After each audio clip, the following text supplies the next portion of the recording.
अस्सलामुअलैकुम। खुसूसी ट्रांसमिशन के साथ बोल न्यूज़ पे मैं हूं मुदस्सर इकबाल। नाज़रीन, हकीकी आज़ादी मार्च कल जब शुरू हुआ था, ख़ासतौर पर खैबर पख्तूनख्वा के मुख्तलिफ़ इलाकों से होता हुआ इस्लामाबाद पहुँचा और साथ ही साथ पंजाब के मुख्तलिफ़ एरिया से इस्लामाबाद जब जा रहा था तो तमाम रास्ते बंद कर दिए गए। लेकिन उन रुकावटों को हटाते हुए जब इस्लामाबाद पहुँच गए तो उसके बाद ये ख्याल किया जा रहा था कि अब शायद तवील धरना होगा।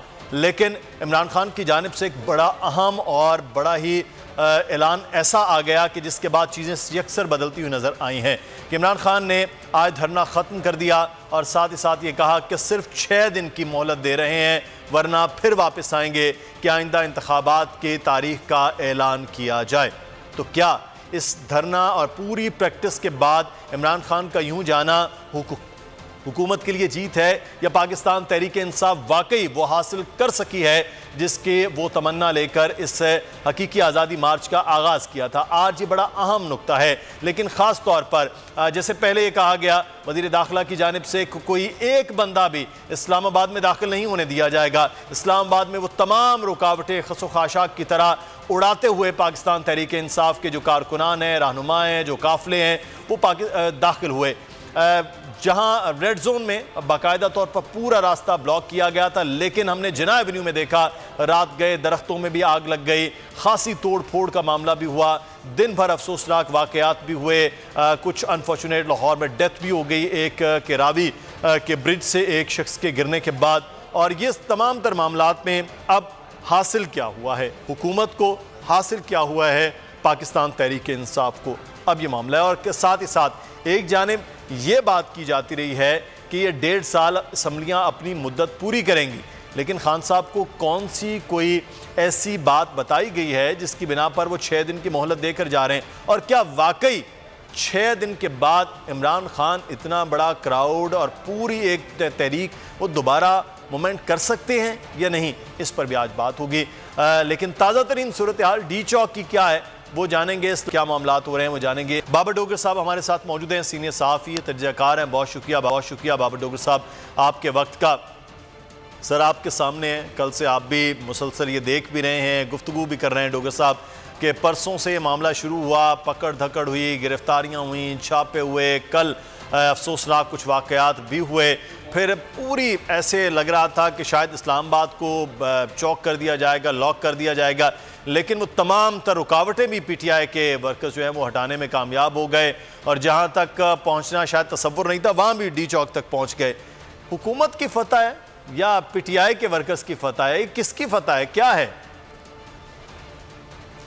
देखिए मुदस्सर, इमरान खान साहब का तो टारगेट ये था कि डी चौक में पहुंचना है, इस्लामाबाद में पहुंचना है और वहां जाकर धरना देना है और अपने मुतालबात मनवाने हैं। जबकि हुकूमत ये कह रही थी कि वहां पर एक राना सना ने ये खुद स्टेटमेंट दिया था कि वहां पर 10 बंदे भी नहीं पहुंच सकेंगे। अब इशू ये है कि सारे पाकिस्तान में आप पेशावर से लेके कराची तक कंटेनर जो थे वो लगा के सारी रोड्स को बंद कर दिया गया, मार्केटों को बंद कर दिया गया, यूनिवर्सिटियों को, कॉलेजेस, स्कूल्स, हर चीज़ बंद कर दी गई। और उसके बाद हुआ ये कि दुनिया तो फिर भी शाम को वहाँ पर पहुँच गई। इमरान खान साहब वहाँ पर चले गए, उन्होंने 6 दिन का अल्टीमेटम भी दे दिया, सुप्रीम कोर्ट भी बीच में पड़ गई। तो इसमें देखा जाए तो इमरान खान साहब की हर लिहाज से उनकी फतह है। मुल्क इन्होंने खुद बंद कर दिया।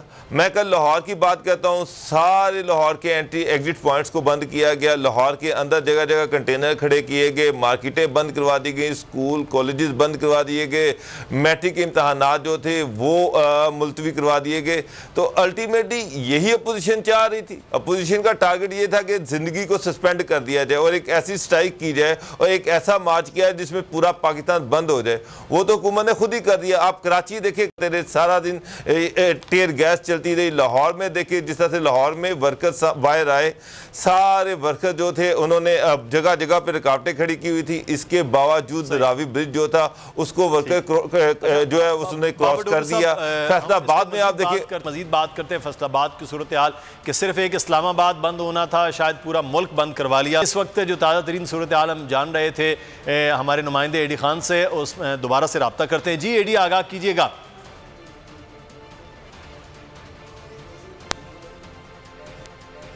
जी बिल्कुल, रात भर जो डी चौक मैदान जंग बना रहा और पीटीआई के वर्कर इधर पहुंचकर अपने लीडर का इंतजार करते रहे, लेकिन सुबह के टाइम खान साहब अल्टीमेटम 6 दिन का देकर वापस चले गए। लेकिन पीटीआई के वर्कर अभी भी बड़ी तादाद में डी चौक में मौजूद हैं और नारेबाजी कर रहे हैं। इस वक्त पीटीआई के वर्कर हमारे से बताइएगा सर, खान साहब तो 6 दिन का टाइम देकर चले गए, आप लोग किस चीज़ का भी इंतजार कर रहे हैं? हम खान साहब ने जो टाइम दिया है, हम ज़िला विहाड़ी से हैं, जनूबी पंजाब के बुरवाला के सिटी से, तो हम 6 दिन इधर ही हैं जब तक खान की काल नहीं है, क्योंकि बाद में हमारे घरों पे छापे मारे गए, बहुत हम यहाँ मुश्किल से पहुँचे हैं, तो इसलिए हम चाहते हैं कि 6 दिन हम यहीं पे स्टे करें।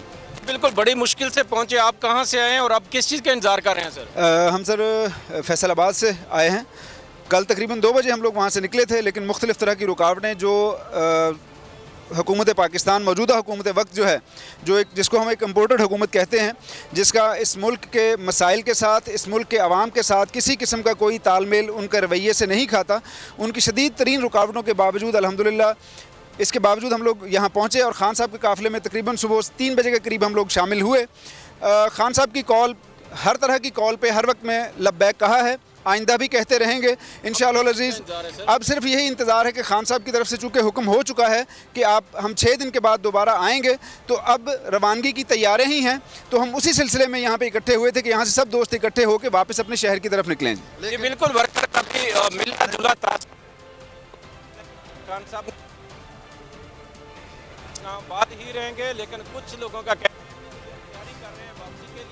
लेकिन कुछ लोग ऐसे भी हैं इस जगह पर नारे मारते हुए नज़र आ रहे हैं, जिनका कहना है कि जो हमारे साथ काफ़िले में लोग आए थे, जिनको पुलिस ने गिरफ्तार किया है, जब तक उनको नहीं छोड़ा जाता तो हम इस्लामाबाद डी चौक छोड़कर जाने वाले नहीं हैं। आप मेरे अकब में भी अभी देख सकते हैं कि वर्कर की बड़ी तादाद डी चौक में मौजूद है और इधर नारेबाजी कर रहे हैं, जबकि दूसरी जानिब अगर पुलिस की बात करें तो पुलिस इस वक्त पार्लियामेंट की साइड पर पीछे हट चुकी है, जबकि दाखिली और खारजी रास्तों पर भी अभी पुलिस मौजूद है। फैज़ाबाद के मकाम पर भी अभी कंटेनर मौजूद हैं, आईजीपी रोड पर भी कंटेनर मौजूद हैं। अभी मोटरसाइकिलों का रास्ता है जहां से लोग निकल कर आ रहे हैं, लेकिन ट्रैफिक के लिए अभी भी फैज़ाबाद का मकाम, आईजीपी रोड बंद है। इस डी चौक के मकाम पर भी वर्कर बड़ी तादाद में अभी तक मौजूद हैं, जो नारेबाजी करते हुए भी दिखाई दे रहे हैं और उनका मुतालबा भी ये है कि जो हमारे साथ वर्कर आए थे, जब तक उनको रिहा नहीं किया जाएगा तो हम यहाँ से वापस नहीं जाएंगे। क्या कह रहे थे आप, कहाँ से हैं, क्या मुतालबा है आप लोगों का? भी खान साहब तो जा चुके हैं। जी, खान साहब जा चुके हैं, उनकी जो कॉल है उस पर लब्बैक है। जब कोई हुक्मरान फैसला करता है, वो चूँकि मुस्लिम उम्मा का हुक्मरान है, तो उसने जो फैसले किए उस पर हम एग्री करते हैं। हमारे साथ कुछ चंद साथी थे, वो गिरफ्तार है, जो अभी तक नहीं छोड़े गए। सुप्रीम कोर्ट ने कल से हुक्म किया हुआ है कि आप हर्डल्स छोड़ दें, अब बंदों को छोड़ दें। इवन देन मैंने वहाँ पे पहले फैसलाबाद में पिटिशंस फाइल की थी, वहाँ पे भी नहीं बंदों को छोड़ा, रस्ते में रुकावटें भी एज इट इज़ थी, तंग किया गया। और जो कहा जाता था कि सुप्रीम कोर्ट के फरलू ऑर्डर हम तक नहीं आए, हम नहीं मानते, वो मेरे पास रिकॉर्डिंग भी है। अभी जो बंदे हमारे कुछ गिरफ्तार है, स्टिल अभी तक नहीं छोड़ा गया। तो मेरी सुप्रीम कोर्ट से बड़ी मौदबाना रिक्वेस्ट है कि यहाँ पे कानून की अमल दरामदी नहीं हो रहा, सुपरमेसी ऑफ लॉ नहीं है। As a student of law हम ये कहते हैं कि खुदारा ये जब भी ये गवर्नमेंट आती है, इनकी अपनी स्टेट अपनी राय होती है, कभी इम्प्लीमेंटेशन नहीं होती है। ये कंटेम्प्ट अब कहाँ है, खुदारा अब कहाँ है वो देखें। दूसरी एक तकलीफ हमारी कि रेंजर आपको हमारे ऊपर शेलिंग नहीं करनी चाहिए थी। आप हमारे भाई हैं, हमारी हिफाजत के लिए हैं, लेकिन आपने हमारे साथ ज्यादती की है। पुलिस करती यार, ये पंजाब पुलिस है, फेडरल है, सियासी चीज़ें होती हैं, लेकिन रेंजर आप हमारे भाई हैं। आपने हम आपकी शील्ड है, हम आपकी सीसा प्लाई दीवार है, हम दुआएं करते हैं आपके लिए, हम शहीदों के लिए खड़े होते हैं।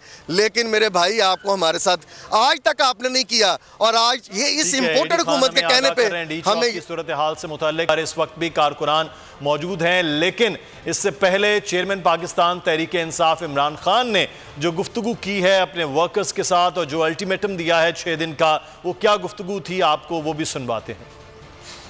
तो मैं आज यहां से ऐलान करना चाहता हूं, इस इम्पोर्टेड हुकूमत को एक पैगाम देना चाहता हूं। आपको मैं 6 दिन दे रहा हूं, 6 दिन के अंदर आप इलेक्शन अनाउंस करें, जून के महीने में इलेक्शन अनाउंस करें और असेंबलीज डिसॉल्व करें। अगर 6 दिन के बाद ये नहीं करेंगे आप, तो मैं सारी अपनी कौम को लेके वापस इस्लामाबाद आऊंगा।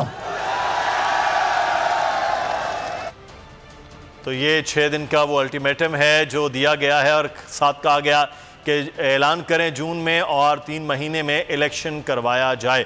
बहरहाल ये एक बड़ा अहम मामला है। डॉक्टर यास्मीन राशिद साहिबा हमारे साथ मौजूद हैं जो कल बड़ी बहादुरी से निकली हैं। पुलिस तो पुलिस, वहाँ पर उनकी गाड़ी पर सिविल जो लोग हैं उनकी जानिब से भी डंडे बरसाए गए। तो गुल्लू भट्टों की याद ताज़ा होगी 2014 की। डॉक्टर यास्मीन राशिद साहिबा बहुत शुक्रिया आपके वक्त का। आप कल ज़ख्मी भी हुई हैं। सबसे पहले तो आप बताइएगा कि आपकी तबीयत इस वक्त कैसी है, बेहतर हैं आप?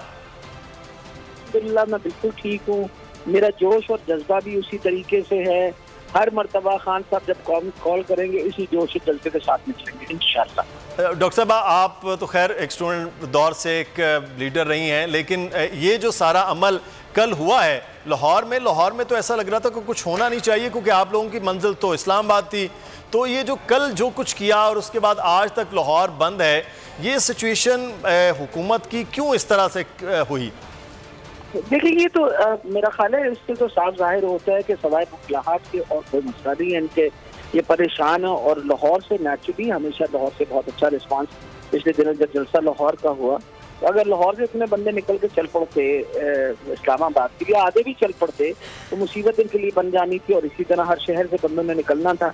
इन लोगों ने रुकावटें सारी डाल के इन्होंने नाकी फैलाई, इन्होंने लोगों को मारा। अभी भी मैं 2 बजे हमारे आपको पता है जो बेचारे हमारे कारकुन को इन्होंने उठा के नीचे पुल से फेंका, शहीद हुए उनकी हम सारे जनाजे पे 2 बजे जा रहे हैं। इससे ज्यादा क्या जुल्म कर सकते हैं ये।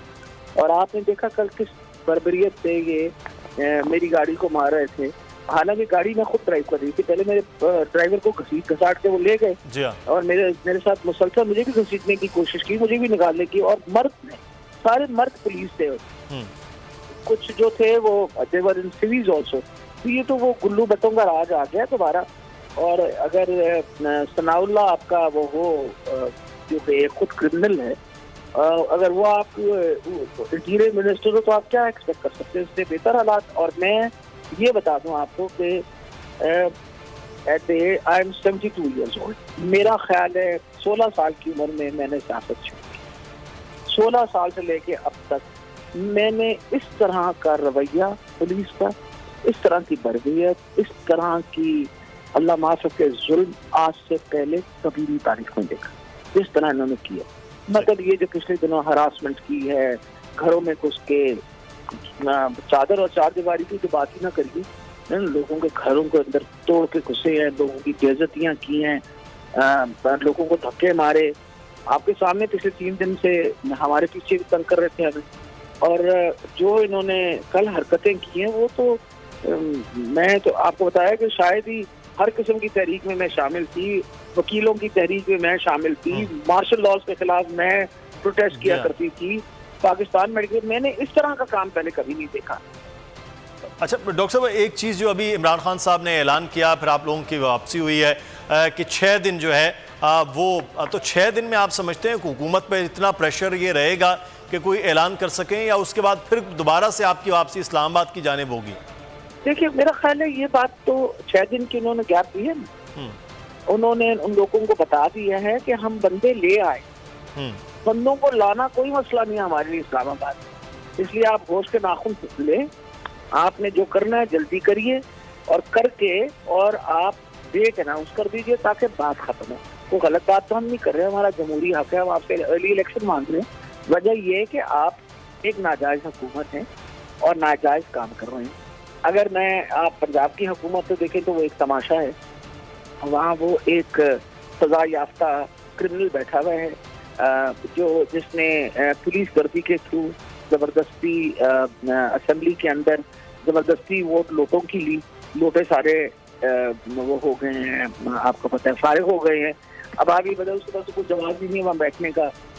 वो कहते हैं कैबिनेट वो नहीं बना सकता, हुकूमत वो नहीं चला सकता, तो सवाए पुलिस गर्दी के और क्या करूँ। सही। अच्छा डॉक्टर साहब, एक चीज़ बड़ी तनकीद इस बात पे भी आपके अपने कुछ वर्कर्स भी वो कर रहे हैं सोशल मीडिया पर कि अभी आपके सिर्फ एक हल्के को लें, मेरे ख्याल में 1,01,000 वोट था आपके। अनफॉर्चुनेट हुआ कि आप जीत नहीं सकी, लेकिन वोट बहुत ज़्यादा पाकिस्तान तहरीक इंसाफ को लाहौर में मिला था। लेकिन जो लाहौर और पंजाब की क़यादत है वो मोमेंटम जो है वो निकलने का उस तरह नहीं बना सकी जितनी बहादुरी के साथ आप निकल रही थी। हमाद अजहर को हमने देखा वो जिस तरह से था, तो ये बड़ी तनकीद हो रही है कि पंजाब की लाहौर की क़यादत वैसे नहीं निकल सकी जैसे निकलने का हक था। आप एग्री कर रही हैं? देखिए मैं आपको बताऊं, मेरा तो वो हल्का है जहां मैं खड़ी हुई थी, मैं वहां से इलेक्शन लड़ी, मेरा हल्का है वो, वहां से मेरे को निकालना बहुत आसान। लोगों को घरों से निकल के मेरे साथ आके खड़े हो गए थे। हमाद साहब का भी हल्का वही बाबू साहब के साथ लगता है, हम दोनों के साथ मैक्सिमम लोग इसलिए खड़े।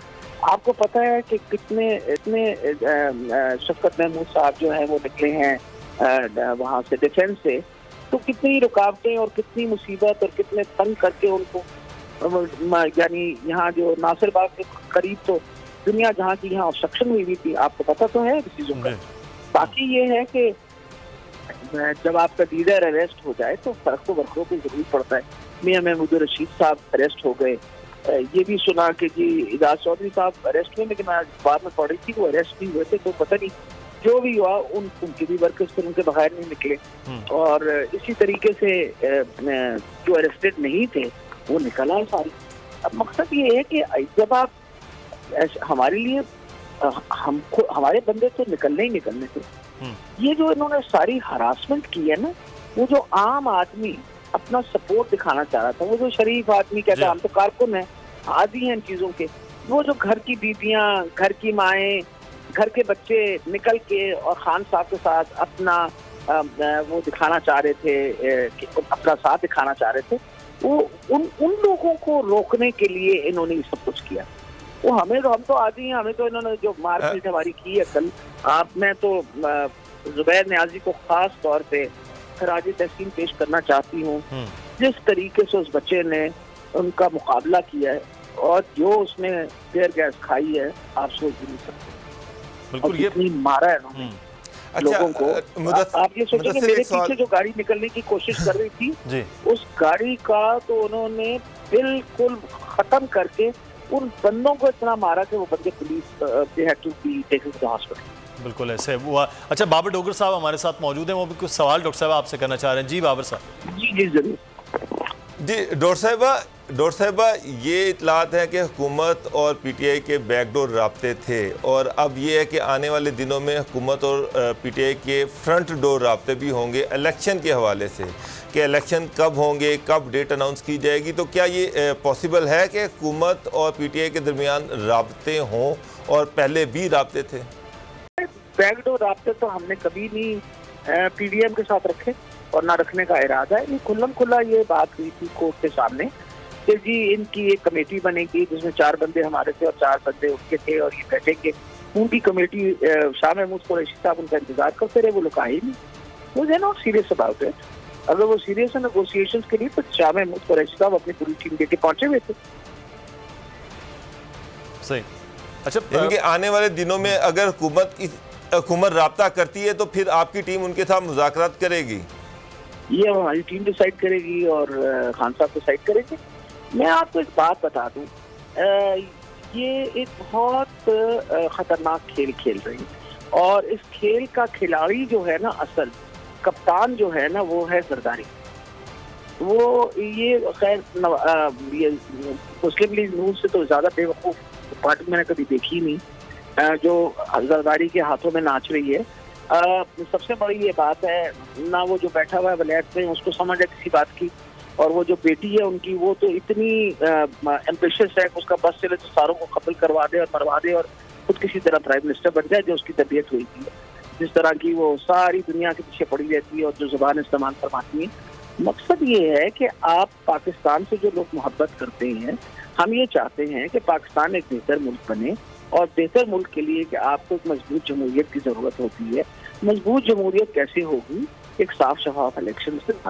हम इलेक्शन रिफॉर्म्स लाने की पूरी कोशिश हमने की, इन्होंने हर चीज को डिफाइड किया, इलेक्ट्रॉनिक वोटिंग मशीन्स को इन्होंने किया, इनको ओवरसीज पाकिस्तानियों के साथ मसला है, जो दुनिया जहाँ की रेमिटेंस भेजते हैं आपके फॉरेक्स में शामिल होती है। अब मुझे ये बताइए कि ये चाहते क्या हैं? ये असल में इनका जरदारी के खिलाफ केसेस हैं, इनके खिलाफ केसेस। ये हुकूमत में रह के अपने केसेस खत्म करना चाहते हैं और अपने आप भी जान छुड़वाना चाहते हैं, और कोई ऐसी बात नहीं। ना इनको कौम से मोहब्बत है। अगर नवाज शरीफ को इतनी मोहब्बत थी तो वापस आ गया, बैठा हुआ क्या है वहाँ विलायत में, क्या कर रहा है? दोनों बेटे तो उसने अपने जो है उनकी सिटीजनशिप भी इंग्लैंड की करवा दी इसी वजह से कि उनको वापस आने की जरूरत ना पड़े। यही इसी तरीके से वो फाइनेंस मिनिस्टर अपना ये नहीं पता चलता मिस्टर इस्माइल है या इसहाकदार है, ये खुद ही एक मख उसमें फंसे हुए हैं, ना इनको समझ है किसी बात की। और महंगाई जो है वो आसमान को छू रही है इस वक्त। डॉलर जो है वो मजीद आज मेरा ख्याल है कुछ 40 पैसे आज मजीद बढ़ गया। यही हालात रहे तो ये मुल्क को तबाह करने के ऊपर लगे गए, इनको मुल्क की और लोगों की कोई परवाह नहीं। बिल्कुल सही, बहुत शुक्रिया डॉक्टर यास्मीन राशिद साहब हमारे साथ मौजूद थी, पाक साहब की सीनियर रहनुमा। और अब देखना ये है कि जो 6 दिन का अल्टीमेटम है उसकी सूरत क्या बनती है और उसके मामलात क्या आगे जो है वो चलते हैं। बाबर डोगर साहब हमारे साथ मौजूद हैं। बाबर साहब, रुकावटें और चीज़ें जो आप बात भी कर रहे थे, मेरा सवाल भी था कि वो कह रहे हैं कि वो वजूहात थी, वरना तो एक आम जो लोग हैं वो निकलना चाह रहे थे, फैमिलीज़ टाइप का एक पूरा एक मोमेंटम था। लाहौर से इस्लामाबाद की जानिब जब रास्ते बंद कर दिए गए तो फिर मुश्किलात बहरहाल उनके लिए रही हैं। लेकिन वो एक जो कहते हैं ना कि करंट, वो शायद वो क़यादत नहीं है पंजाब में, और पंजाब में तो वैसी ही क़यादत होनी चाहिए जैसी नून लीग के सामने हो कि एक तरफ राना सनाउल्लाह पंजाब के सदर हों तो दूसरी तरफ भी वैसा ही एक शख्स होना चाहिए, फिर ही मुकाबले हो सकते हैं। बिल्कुल मुद्दसिर, मैं आपकी बात से एग्री करता हूं कि कल ख़ास तौर पे ये देखा गया कि पीटीआई की पंजाब में कोई लीडरशिप नहीं है, कोई ऐसा एक बंदा नहीं है जो पीटीआई को लीड कर सके। पीटीआई का वर्कर चार्ज है, मोबिलाइज्ड है, वो खुद घरों से निकले हैं, लेकिन इसमें लीडरशिप का कोई ख़ास बड़ा रोल नहीं था। आप मुझे बताएं, वसीम अकरम प्लस उस्मान बुज़दार कल कहाँ पर थे? कौन से जलसे को उन्होंने लीड किया? कहाँ से वो निकले, कहाँ वो पहुँचे, कोई पता नहीं है। वो 3.5 साल पंजाब के चीफ मिनिस्टर रहे, कल वो पूरे सीन से आउट थे, गायब थे। इसके बाद लाहौर में असलम इकबाल कहाँ पर थे, डॉक्टर मुराद रास कहाँ पर थे? बिल्कुल, ये बड़ा अहम पॉइंट है कि वज़ीर आला पंजाब रहने तहरीक इंसाफ के उस्मान बुज़दार साहब तो कल नजर ही नहीं आए हैं, वो कहाँ थे? पंजाब से तो उन्हें लीड करना चाहिए था। लाहौर की सूरत हाल जो ट्रैफिक की है वो हम बात करेंगे। ताबिश भट्ट हमारे साथ मौजूद हैं, उनसे जी ताबिश आगाह कीजिएगा, क्या इस वक्त दाखिली खारजी रास्तों की सूरत हाल है? आज देखिए, बिल्कुल पाकिस्तान तहरीक इंसाफ के चेयरमैन इमरान खान की जानिब से कॉल देने के बाद गुज़िश्ता 2 रोज़ से लाहौर शहर के दाखिली और खारजी रास्ते मुकम्मल तौर पर बंद हैं और तमाम जो ट्रांसपोर्ट है उसको भी बंद कर दिया गया है। शहरियों को शदीद मुश्किलात का सामना है। अब इमरान खान के ऐलान के बाद जो है लाहौर की जो शाहराएं हैं उनको खोलना शुरू कर दिया, लेकिन अभी तक भी जो है कंटेनर्स लगे। मैं इस वक्त बत्ती चौक पर मौजूद हूँ, मेरे कैमरामैन जवेद अगर आपको दिखा रहे होंगे, अभी भी लंबी कतारें हैं और कंटेनर लगाकर रोड को बंद कर दिया गया। लेकिन आहिस्ता आहिस्ता रोड्स को खोला ज़रूर जा रहा है, लेकिन मुकम्मल तौर पर जो ट्रैफिक है वो अपने रूट्स पर उस तरह रवा दवा नहीं है। शहरियों को शदीद मुश्किलात का सामना है। मेरी कुछ शहरियों से बात हुई। बहुत शुक्रिया ताबिश भट्ट हमें तफसीलात से आगाह करने के लिए, आपका भी शुक्रिया। बाबर डोगर साहब हमारे साथ मौजूद थे, आपका भी शुक्रिया। मुदस्सर इकबाल को इजाजत दीजिए, अल्लाह हाफिज। सब्सक्राइब करें और बेल दबाएं ताकि कोई खबर रह न जाए।